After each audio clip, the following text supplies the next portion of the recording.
Hola a todos, bienvenidos de nuevo al seminario de álgebra de la Universidad de Guadalajara. El día de hoy nos va a hablar Claudia Marisela Solís Aguilar y nos va a hablar sobre generando códigos a través de representaciones de grupos finitos y álgebras de Lie. Muchas gracias, Claudia, y adelante. Muchas gracias.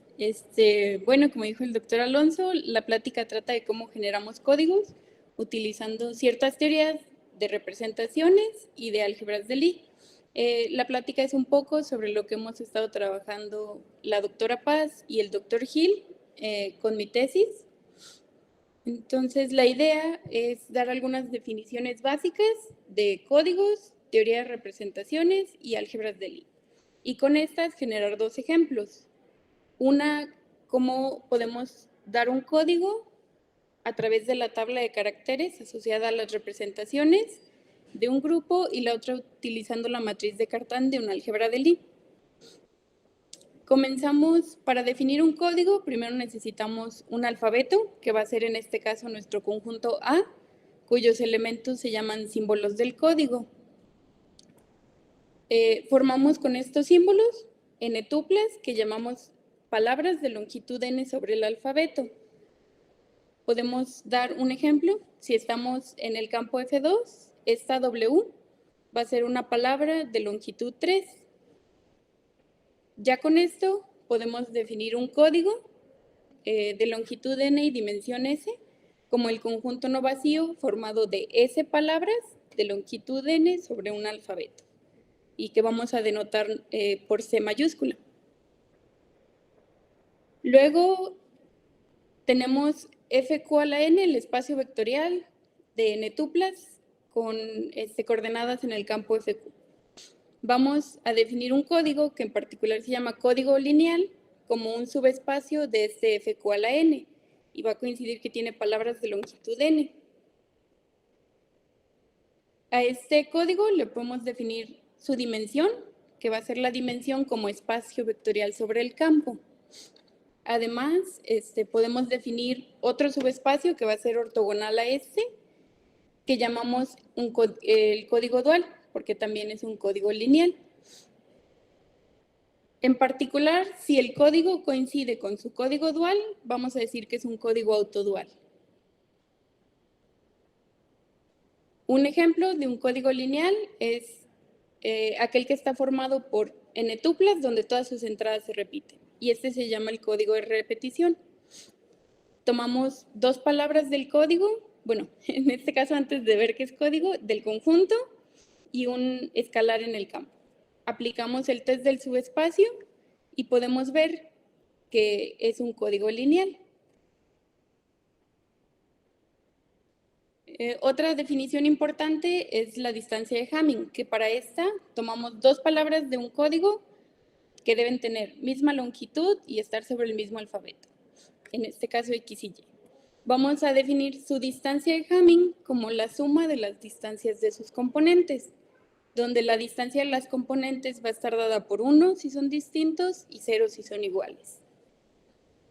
Esto nos sirve para definir la distancia del código, que va a ser, si nosotros tenemos un código de al menos dos palabras distintas, su distancia o mínima distancia va a ser la mínima distancia entre sus palabras.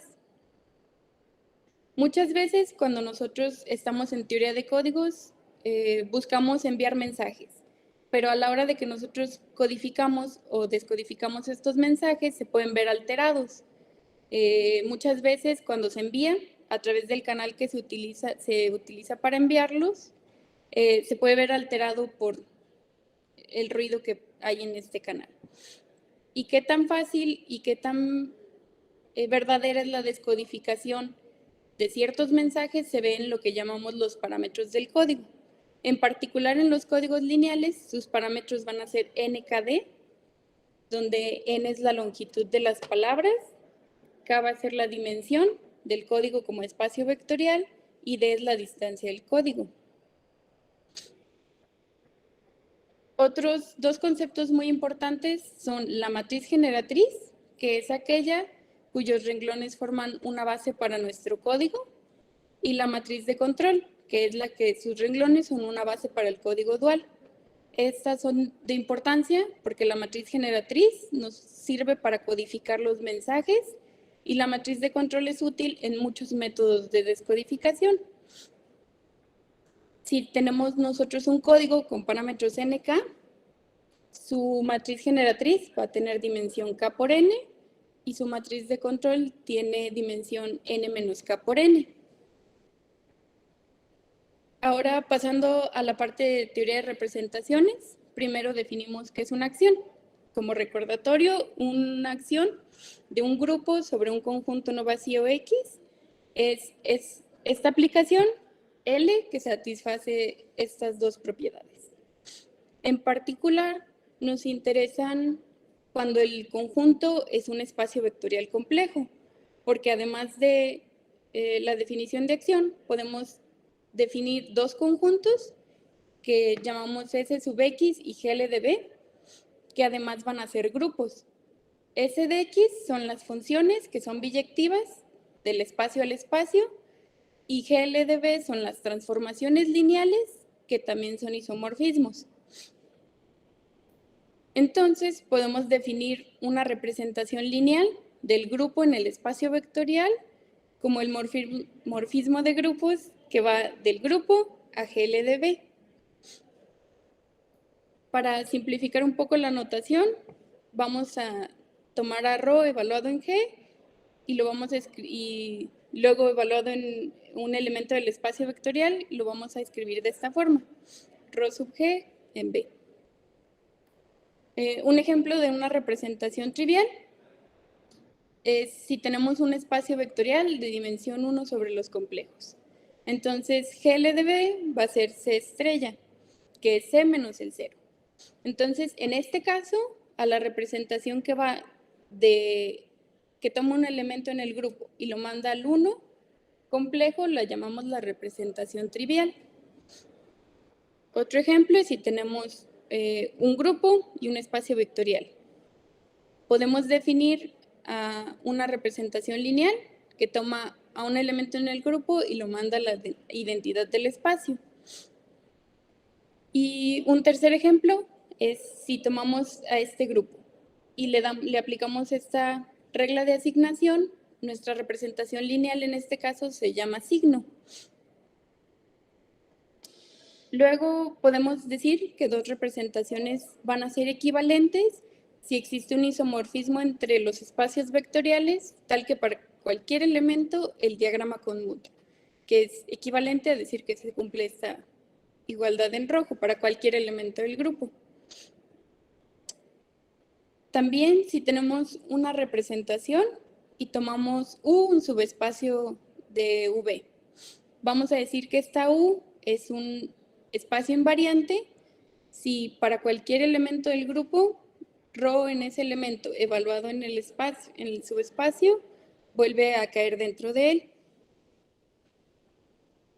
Entonces, una representación la decimos que es irreducible si sus únicos subespacios invariantes son los triviales, el 0 y el total.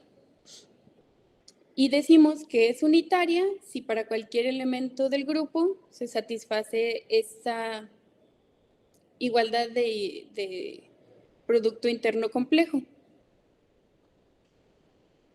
Además, vamos a decir que el grado de una representación lineal es la dimensión del espacio vectorial sobre los complejos. Vamos a introducir esta notación. El conjunto U van a ser las transformaciones lineales que son unitarias.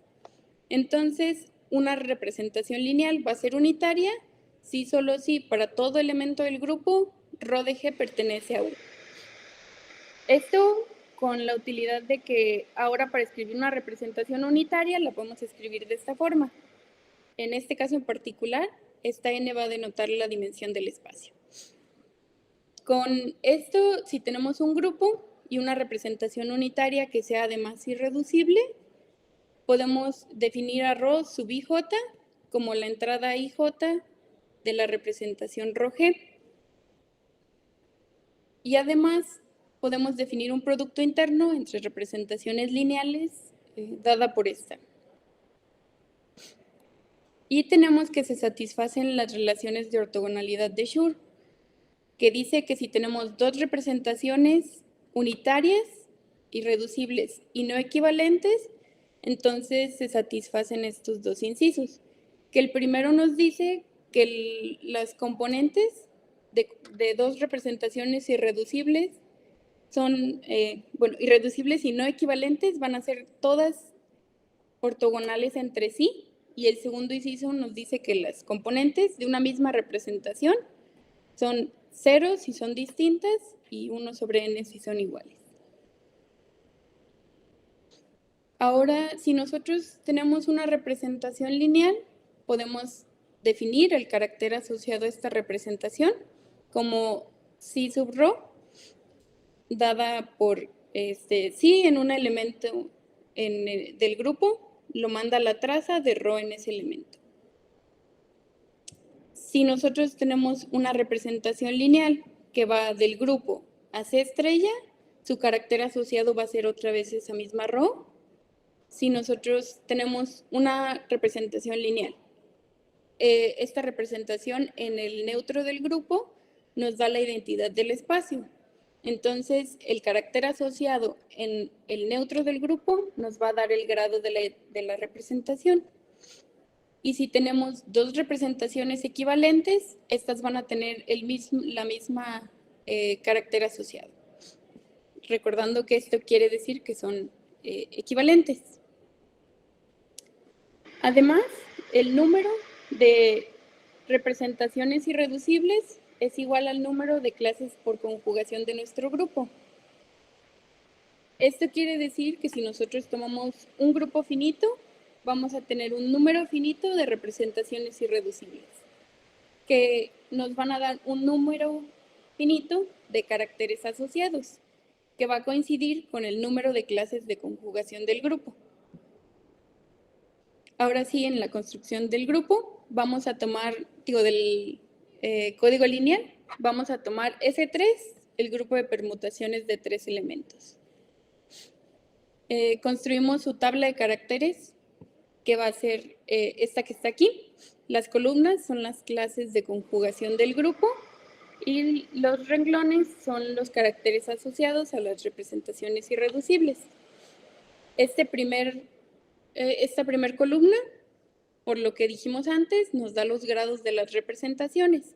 Tenemos dos representaciones de grado 1 y una representación de grado 2. Esta primera fila es el carácter asociado a la representación trivial, que nos manda a todos al 1. La segunda fila es el carácter asociado a la representación signo. Y este tercer carácter lo podemos obtener a través de que las columnas de nuestra tabla de caracteres deben ser ortogonales entre sí.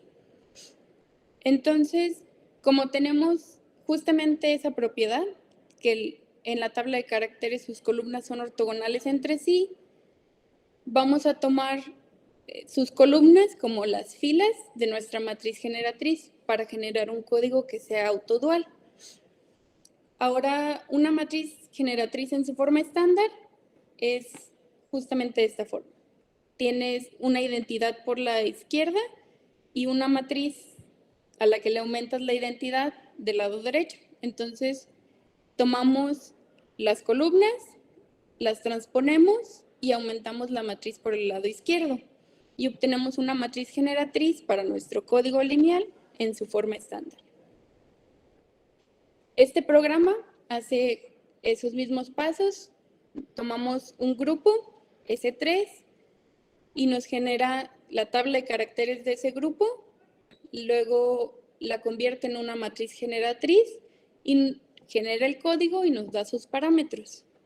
En este caso tenemos un código lineal de longitud 6 para sus palabras, dimensión 3 como espacio vectorial y tiene distancia del código 3 también. Y este mismo análisis se puede hacer para diferentes grupos. Ahora, pasando a cómo construimos con la matriz de Cartan, vamos a dar algunos conceptos básicos de álgebras de Lie. Entonces, para definir una álgebra de Lie, primero necesitamos definir qué es una estructura de Lie. Tenemos un espacio vectorial V de dimensión finita. decimos que se admite una estructura de álgebra de Lie si hay una multiplicación que denotamos por los corchetes que cumple estos dos incisos. Si nosotros estamos en un campo de característica distinta que 2, el inciso 1 ocurre si solo si el corchete de Lie de U con U nos da 0.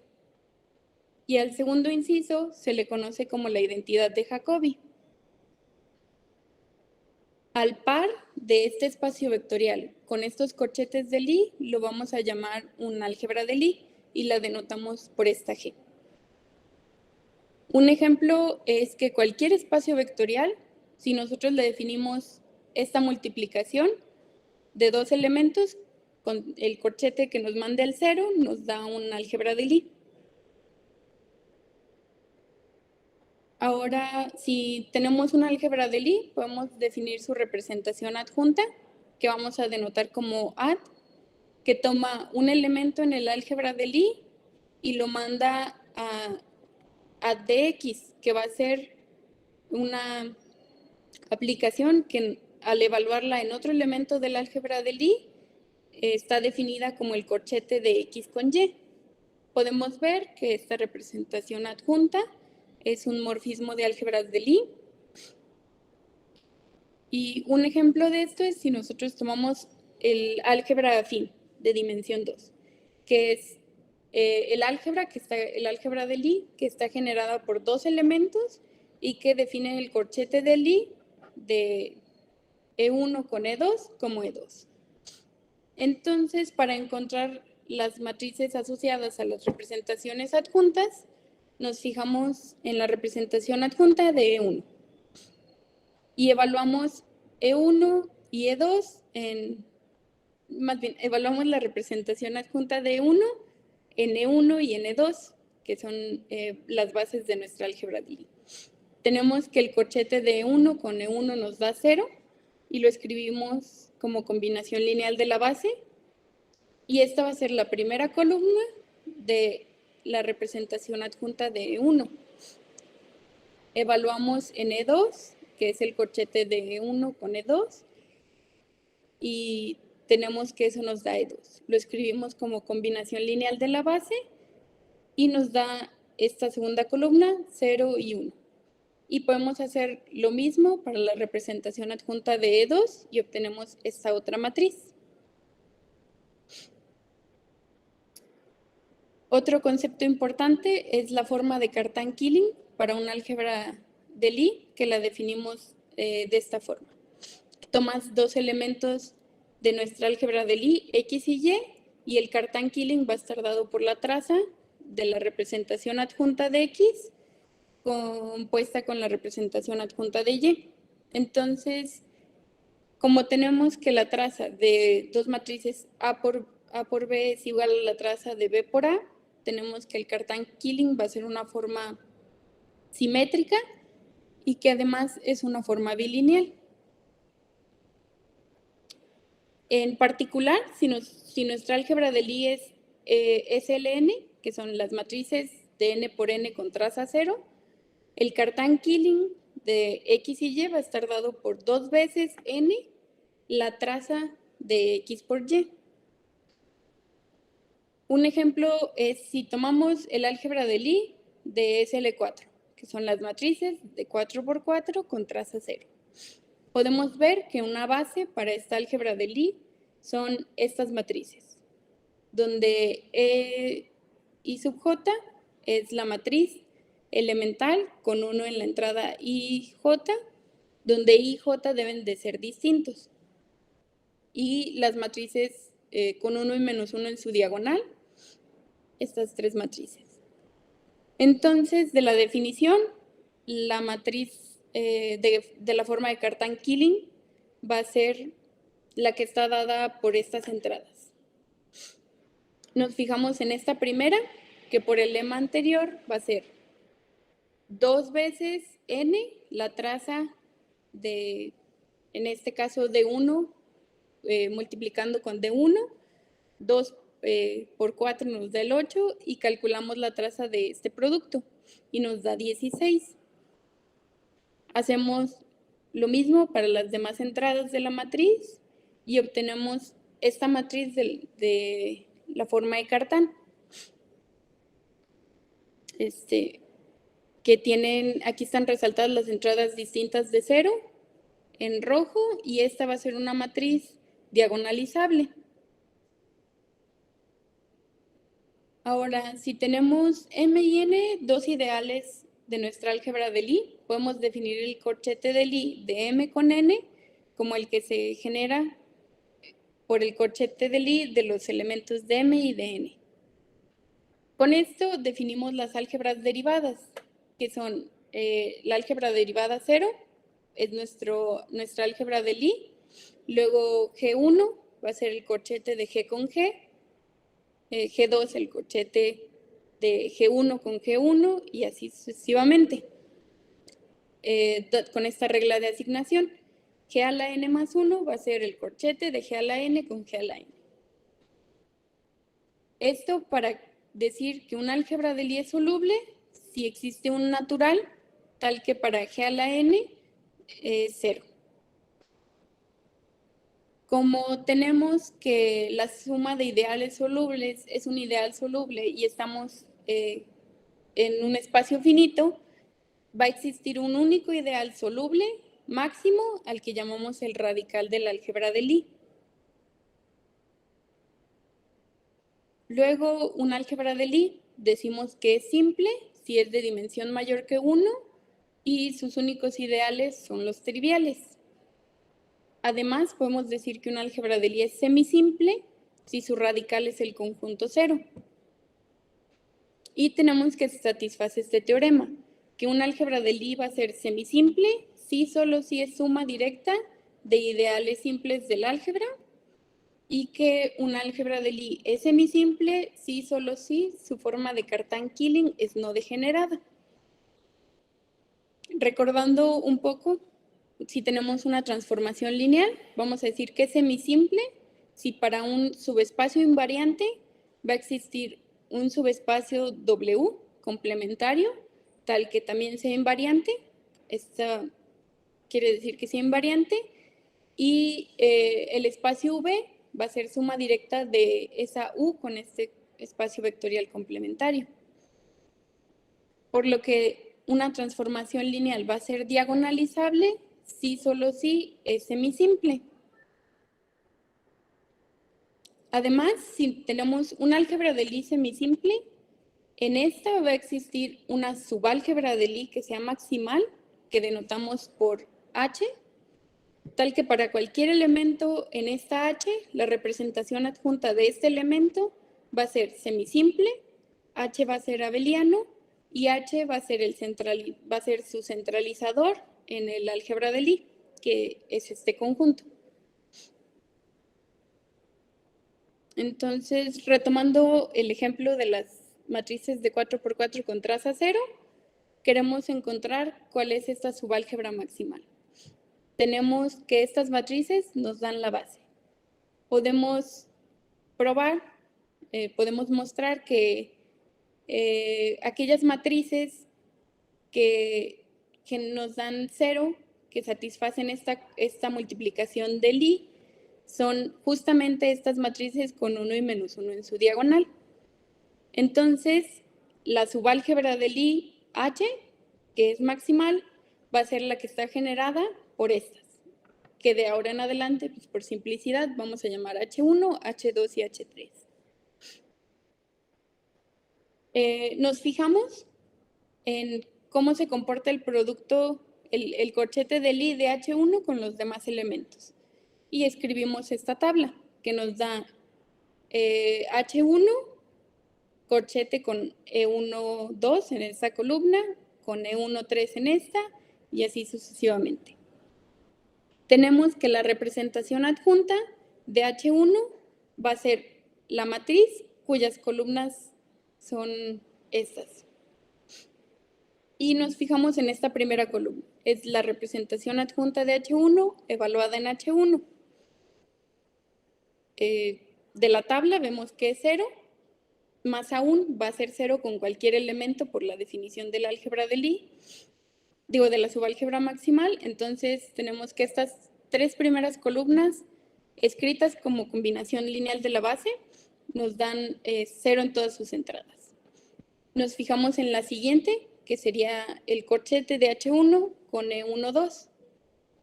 Entonces, de la tabla vemos que nos da 2 veces E12, lo escribimos como combinación lineal de la base, que van a ser 0 en todas las entradas, menos en la que coincide con E12.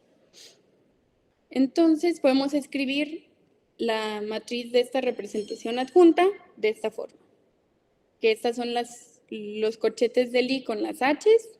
Este es la representación adjunta evaluada en E12, en E13 y así sucesivamente. Vemos que es una matriz diagonal, entonces justamente esta representación adjunta va a ser semisimple. Y ocurre lo mismo con las demás representaciones adjuntas de H1. Entonces tenemos que van a ser todas semisimples. Entonces tenemos que nuestra subálgebra maximal es esta H. Definimos a G sub 0 como las X en nuestra álgebra de Lie, tal que se satisface que el corchete de Y con X es 0 para cualquier elemento en H. Que esto, recordando, es el centralizador de H, que a su vez es nuestra subálgebra de Lie maximal. Y definimos a G sub alfa como los elementos de nuestra álgebra de Lie, tal que esta igualdad en rojo se satisface. A esta alfa la vamos a llamar una raíz si G sub alfa es distinto del conjunto 0. Y el siguiente teorema nos dice que si las representaciones adjuntas de los elementos de la subálgebra maximal se diagonalizan simultáneamente, entonces van a compartir subespacios invariantes de dimensión 1 y a la subálgebra del Lie lo podemos descomponer como suma directa de G sub 0 y la suma de los G sub alfas. Continuando con el ejemplo, otra vez recordando que esta es una base para nuestra álgebra de Lie. Construimos ahora la tabla de los corchetes de Lie, de todos los elementos de nuestra subálgebra maximal, las H's, con los demás elementos que nos generan el álgebra de Lie. Nos fijamos en esta primera columna. Tenemos que el corchete de H1 con E12 nos da 2 veces E12. ¿Qué es esto? Con H2 con E12 nos da menos E12 y con H3 nos da 0. Entonces podemos definir a alfa evaluado en H1 como 2, alfa en H2 como menos 1 y alfa en H3 como 0. Seguimos un proceso similar con las demás columnas para obtener las raíces. Nos fijamos que si tenemos una raíz alfa, va a estar su negativo, menos alfa. Tenemos gamma y menos gamma y así con las demás.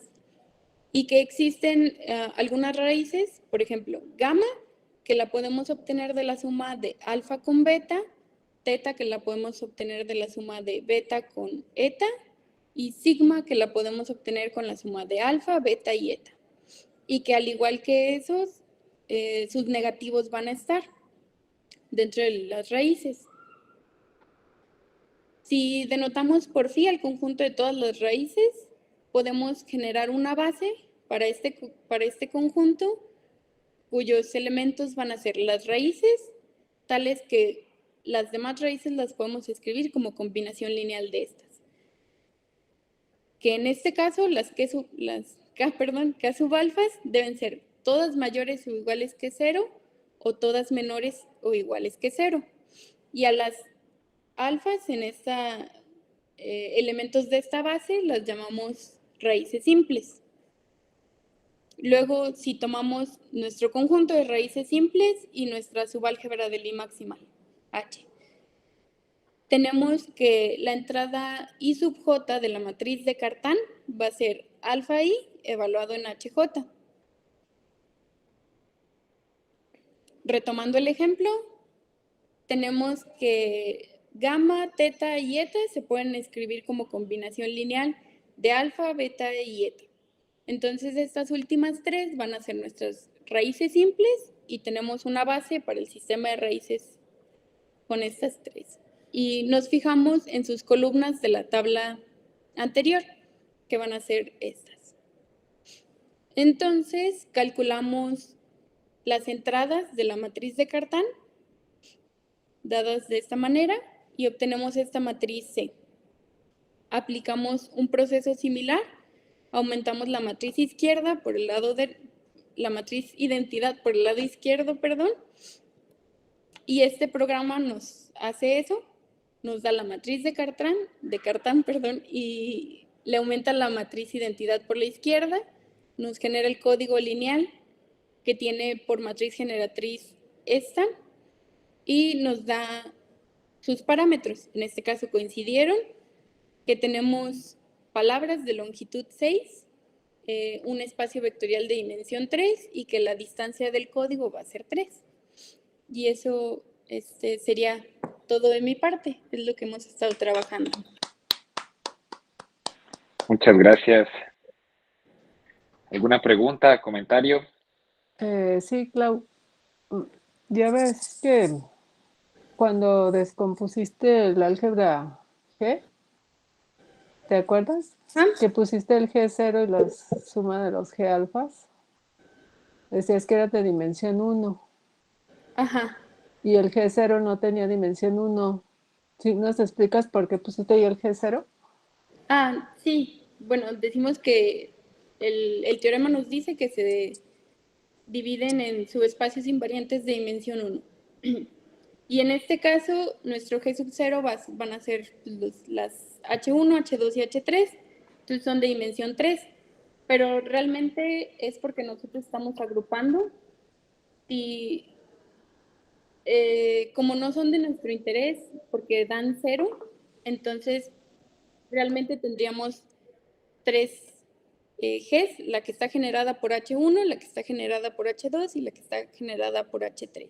Y estas sí son de dimensión 1. Claro, sí, muchas gracias. Simplemente las estamos agrupando. Sí, ya veo. Muchas gracias, Clau. De nada. ¿Alguna otra pregunta? ¿Comentario?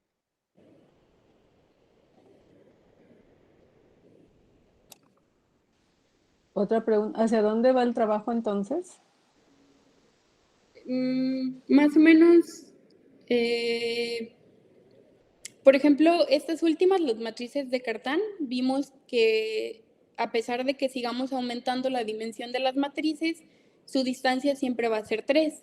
Entonces, hay una fórmula, digamos, en teoría de códigos que nos dice que el número de errores que podemos corregir en nuestro código lineal va a ser el menor entero de d-1 sobre 2, donde d es la distancia mínima del código. Entonces, en este caso, si tenemos 3 de distancia del código, solo vamos a poder corregir un error. Y es a lo que decimos que son 1 correctores.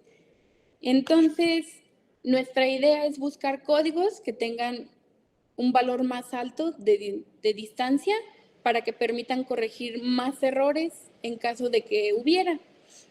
Entonces, hemos estado trabajando sobre todo en la parte de utilizando representaciones de grupos y ver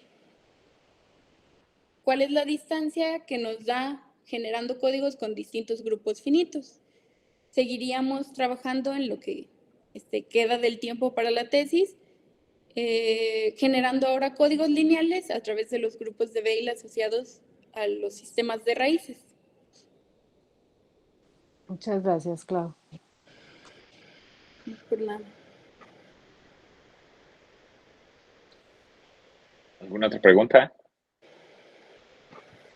Bueno, pues agradecemos mucho a Claudia. Muchas gracias de nuevo. Gracias. Y pues gracias a todos por asistir al seminario. La siguiente semana no va a haber seminario por el Congreso, pero reanudamos la semana posterior. Muchas gracias a ti. Hasta Gracias. luego. Hasta luego. Gracias. Gracias a todos.